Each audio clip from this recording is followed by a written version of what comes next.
Assalamualaikum teman-teman. Perkenalkan, nama saya Naili Maratil Fitriyah dengan NIM 3107000723100051, mahasiswi psikologi dalam mata kuliah psikologi abnormal.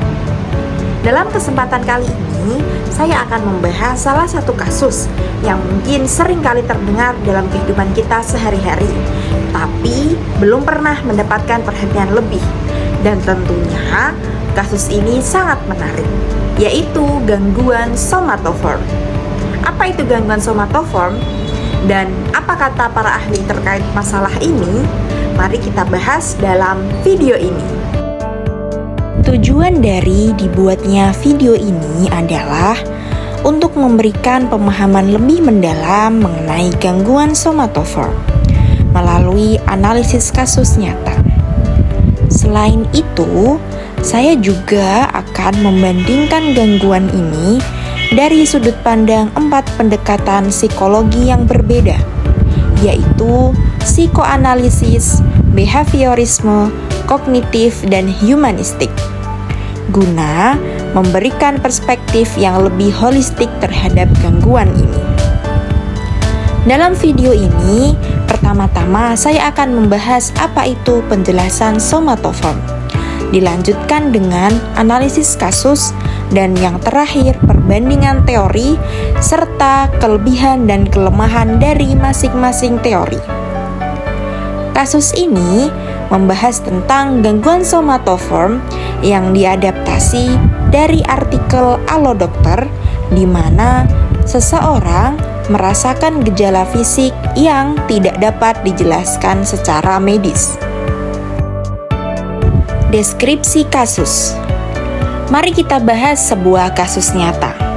Seorang wanita berusia 30 tahun, sebut saja Siti, yang mana dia seringkali mengalami berbagai keluhan fisik seperti sakit kepala, nyeri punggung, nyeri lambung, dan rasa lelah yang berkepanjangan. Ia telah berkonsultasi ke berbagai dokter dan menjalani beragam pemeriksaan medis. Namun, hasilnya selalu menunjukkan bahwa tidak ada kelainan fisik yang signifikan. Meskipun demikian, Siti tetap merasa sakit dan percaya bahwa dirinya mengidap penyakit serius. Hal ini tentu membuatnya merasa sangat cemas, mengganggu produktivitas kerja, bahkan mempengaruhi hubungannya dengan keluarga.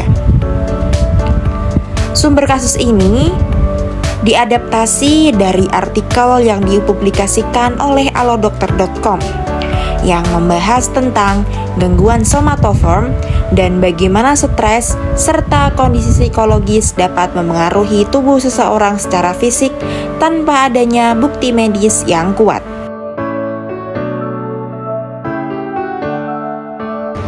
Apa itu pengertian somatoform? Gangguan somatoform dalam DSM-5 kini dikenal dengan Somatic Symptom and Related Disorders. Ini adalah kelompok gangguan yang menimbulkan gejala fisik yang menyebabkan disfungsi atau distres dalam masalah kondisi tubuh. Tetapi hal ini tidak bisa ditemukan atau tidak bisa ditangani oleh gangguan medis atau gangguan mental atau penggunaan zat dan obat yang lainnya. Yang membedakan gangguan ini adalah bagaimana individu bereaksi terhadap gejala tersebut. Mereka cenderung merasa cemas berlebihan terhadap kondisi fisik yang terjadi, dan tentunya mereka sangat terganggu dengan adanya gejala tersebut.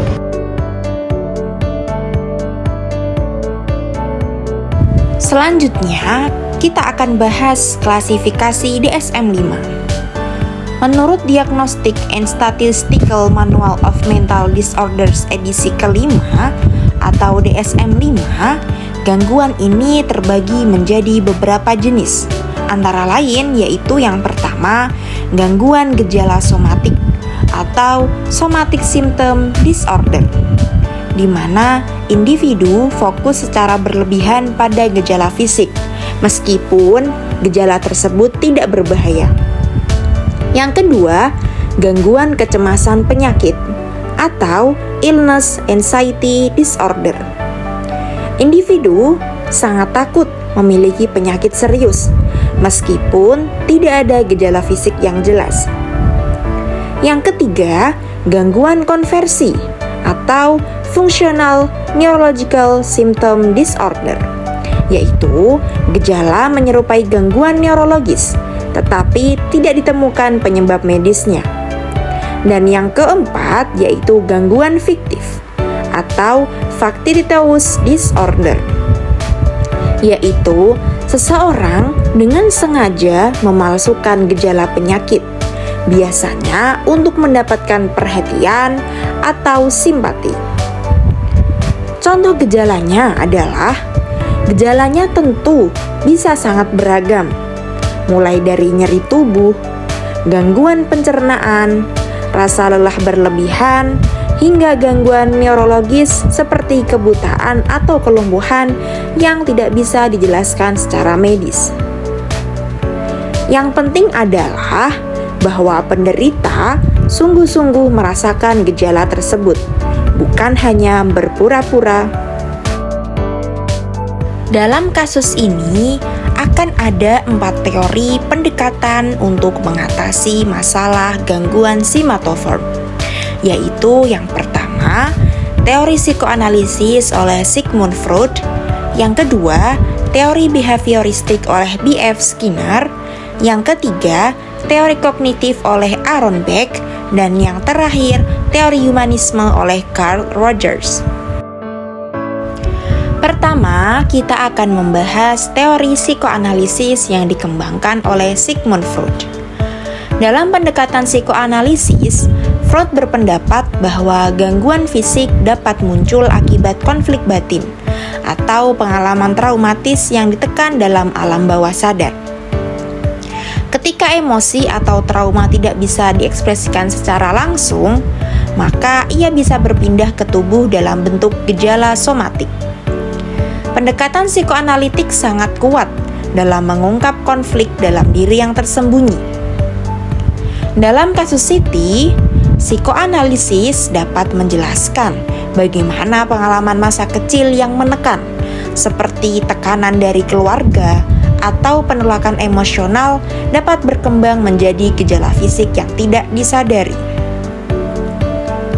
Ketegangan emosional tersebut kemudian muncul dalam bentuk nyeri fisik sebagai cara tubuh berbicara. Namun, teori ini sangat bergantung pada interpretasi dan sulit untuk dibuktikan melalui metode ilmiah seperti eksperimen atau observasi objektif.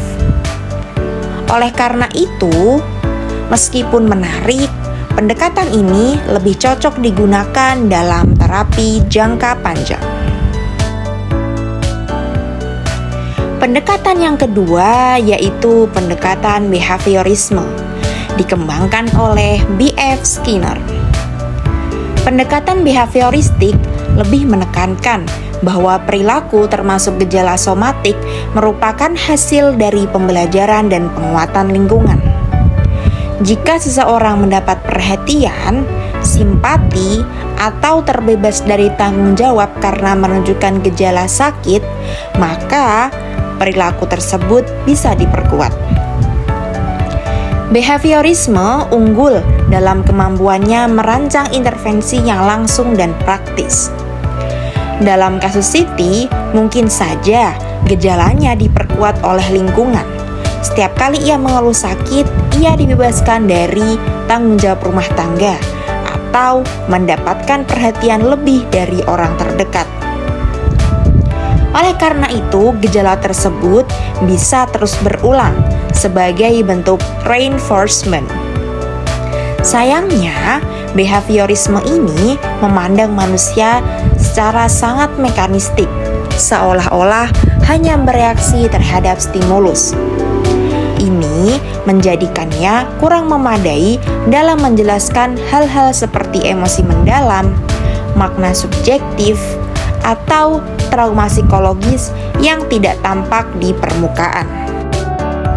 Teori yang ketiga yaitu teori kognitif. Apakah teori ini sama dengan dua teori sebelumnya atau sangat berbeda? Mari kita bahas. Pendekatan kognitif berfokus pada bagaimana cara seseorang berpikir dapat memengaruhi perasaannya. Menurut Beck, seseorang yang memiliki keyakinan atau pola pikir negatif tentang kesehatannya cenderung mempersepsikan gejala ringan sebagai hal yang serius. Pendekatan kognitif memberi solusi nyata melalui perubahan cara berpikir. Jika Siti memiliki keyakinan seperti rasa nyeri berarti saya pasti sakit parah, maka terapi kognitif dapat membantu menantang dan mengganti keyakinan tersebut dengan pikiran yang lebih rasional dan adaptif. Siti mungkin memiliki automatic thoughts seperti saya pasti punya penyakit yang parah, atau kalau dokter tidak menemukan apa-apa berarti mereka tidak kompeten, yang akhirnya memperburuk kecemasan dan memperkuat fokus terhadap gejala. Namun demikian, teori ini kadang terlalu menekankan pada logika dan pemikiran rasional, padahal tidak semua emosi bisa dijelaskan atau diatasi hanya dengan logika. Dalam beberapa kasus, penyebab gangguan bisa jauh lebih dalam daripada sekedar kesalahan berpikir. Kita akan membahas teori terakhir, yaitu pendekatan humanistik yang dikembangkan oleh Carl Rogers. Pendekatan ini lebih melihat individu sebagai makhluk yang memiliki potensi untuk tumbuh dan pentingnya kongruensi antara diri ideal dan diri aktual. Ketika seseorang merasa tidak mampu memenuhi ekspektasi diri sendiri atau lingkungan, bisa timbul konflik batin. Humanistik menawarkan pendekatan yang sangat empatik dan penuh penghargaan terhadap pengalaman subjektif individu. Dalam kasus Siti, bisa jadi ia mengalami ketidaksesuaian antara siapa dirinya saat ini dengan siapa yang ia inginkan atau harapkan menjadi, dan ketidaksesuaian ini menimbulkan ketegangan internal. Mungkin Siti merasa gagal menjadi istri atau ibu yang ideal menurut standar sosial, sehingga muncul rasa frustasi, kekecewaan, dan tekanan batin. Ketika perasaan tersebut tidak tersalurkan secara sehat, tubuhnya bisa menjadi tempat penyaluran tekanan itu. Meski demikian, pendekatan humanistik cenderung bersifat umum dan kurang memiliki struktur yang konkret dalam menangani gejala psikopatologi spesifik. Hal ini bisa menjadi kendala dalam konteks klinis yang membutuhkan diagnosa dan intervensi yang lebih terfokus. Dari keempat pendekatan yang telah kita bahas, kita bisa melihat bahwa masing-masing memiliki cara pandang yang unik dalam menjelaskan gangguan somatoform. Tidak ada teori yang benar atau salah secara mutlak, karena setiap pendekatan menyumbangkan wawasan yang berharga. Selanjutnya, kita akan membahas kelebihan dan kelemahan dari masing-masing teori. Yang pertama yaitu teori psikoanalisis. Kelebihannya adalah pada teori ini wawasan lebih mendalam tentang konflik bawah sadar, tetapi memiliki kelemahan yaitu tidak mudah diuji secara ilmiah dan empiris.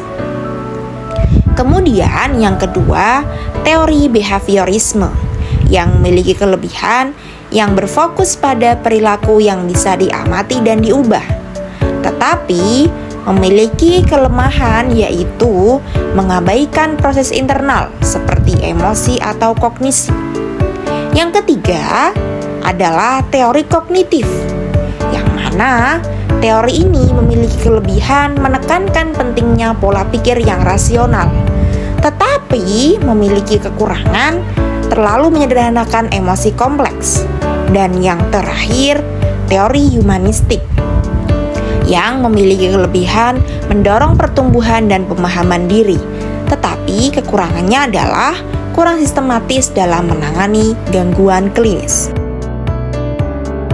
Dalam video ini, kita telah membahas secara lengkap mengenai gangguan somatoform, mulai dari definisinya, contoh kasus nyata, klasifikasi dalam DSM-5, hingga analisis dengan 4 pendekatan psikologi utama. Gangguan somatoform merupakan contoh nyata bagaimana pikiran dan tubuh saling terhubung. Pemahaman yang holistik dari berbagai teori psikologi dapat membantu kita lebih empatik dalam menangani kasus seperti ini, serta memberikan dasar untuk perawatan yang lebih efektif. Memahami gangguan somatoform dari berbagai perspektif teori psikologi dapat membantu dalam penanganan dan perawatan individu yang mengalaminya.